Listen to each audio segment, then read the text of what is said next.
So I've seen a few people over the last couple of days, bigger YouTubers, smaller YouTubers. I know that there were several that have been struck by the Queensland Government for reacting to part of the Billy Mitchell Carl Yobst court hearing that was streamed on the Queensland Court YouTube channel. Hey, Smash JT, we received copyright removal requests for your video. We removed your video from YouTube based on applicable copyright law. And I'm like, the court, the official court of Australia has struck my channel. As far as I understood, if a court is publishing a video and it's out there, you can react to that public record. I don't understand how you could get a strike for this from the court, no less.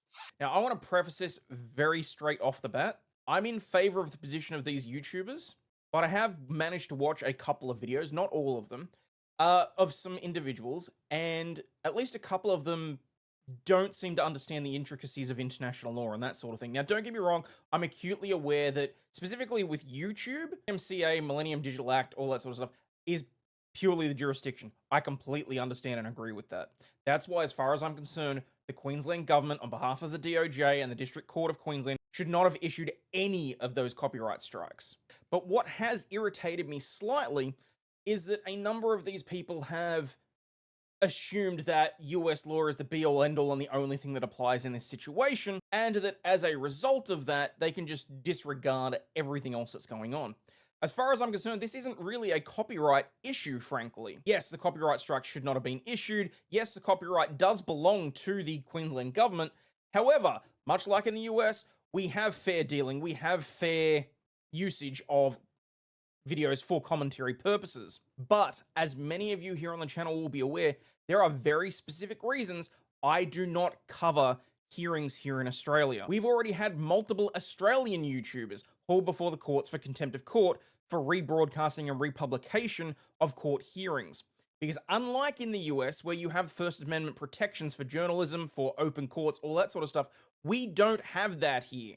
I'm a strong proponent of us having that. I personally believe that any and all court that is open to the public that you can physically go in and sit down in, you should be allowed to stream and rebroadcast and provide commentary on. However, nearly every court here in Australia has practice guidance notes or standing court rules that prohibit the redistribution of the court hearings when they are streamed. Now, one thing that you need to understand is that pretty much every court here in Australia considers that, by extension, when there is a recording or there is a open Zoom or anything like that, it is automatically encompassed within the jurisdiction of the court. I'm not saying I agree with that. I very much don't. But that is how our court system takes it in terms of streaming. For example, there was a case last year that I very much wanted to rebroadcast. Under that particular court in New South Wales, you actually are allowed to approach the judge and request permission to rebroadcast and restream. I was denied, as was another YouTuber. He went ahead and rebroadcast it, and he was hauled before the court for contempt of court. That's a criminal matter. That is not a copyright issue, and that really, in my opinion, is the only real leg that the Queensland District Court or the Queensland DOJ would have to stand on. Now, you might be saying, oh, but Hayden, people in the US aren't subject to Australian law, and you know what? You're absolutely right. That won't necessarily stop them from starting a proceeding ex parte, do substituted service, because they don't necessarily have to serve you personally. We do have rules here that say if someone's international, you can serve them in a number of different ways, including by email, by publishing the fact that you're being sued in a newspaper, and then lo and behold, you don't show up for the court hearing. They get a default judgment, either civilly or potentially criminally, if they're going to turn around and say, oh, you're being held in contempt of court under the standing court rules or practice guidances, which are basically, they're not laws, but they're given the force of law by the acts of government that establish the courts. So in the long run, there may be no real repercussions for someone that lives outside of Australia. It would just mean that within the boundaries of Australia, there may be an arrest warrant issued. So you may never be setting foot here, which a lot of you may not give a shit about. Personally, if the same thing happened around the other way, if I was determined to have done something in the US, they tried me without a trial, and I was told that I could never go back to the country, so fucking what? That's not to say that I don't want to return to the US. I'm saying I can understand why people would completely disregard it. So like I said, the big issue for me here is that the Queensland government should never have issued those copyright strikes, in my personal opinion.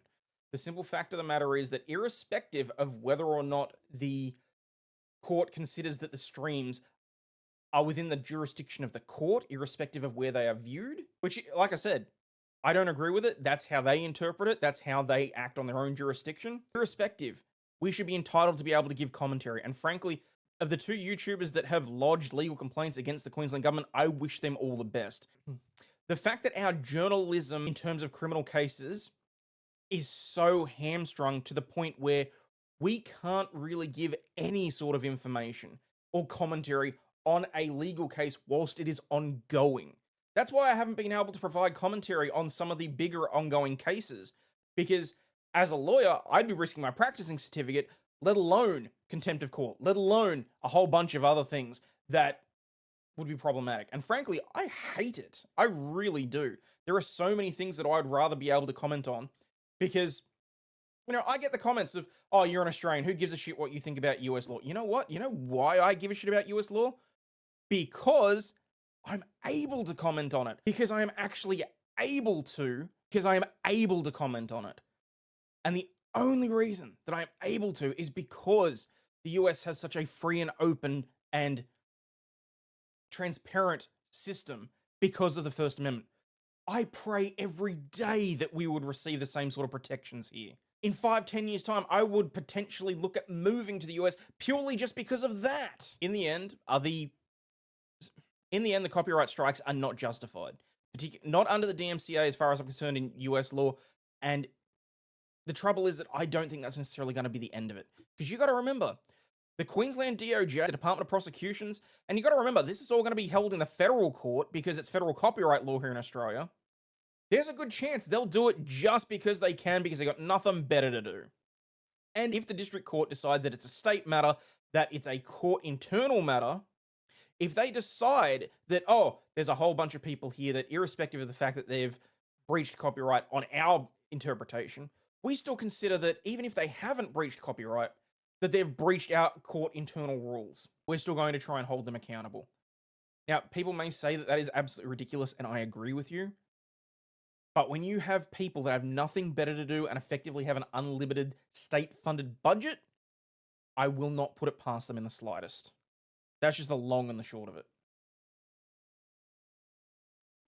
But as I said, I very much wish Smash JT, Lus, a few other people, hopefully the strikes will be rescinded. But I won't be shocked if the state government of Queensland goes all in and they actually sue.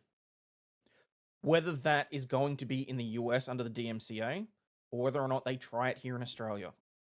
But again, I wish you all the best. If you manage to do something that makes things slightly easier for me, that would be amazing. But as always, people, stay healthy, wealthy, and wise, and I'll catch you all on the flip side.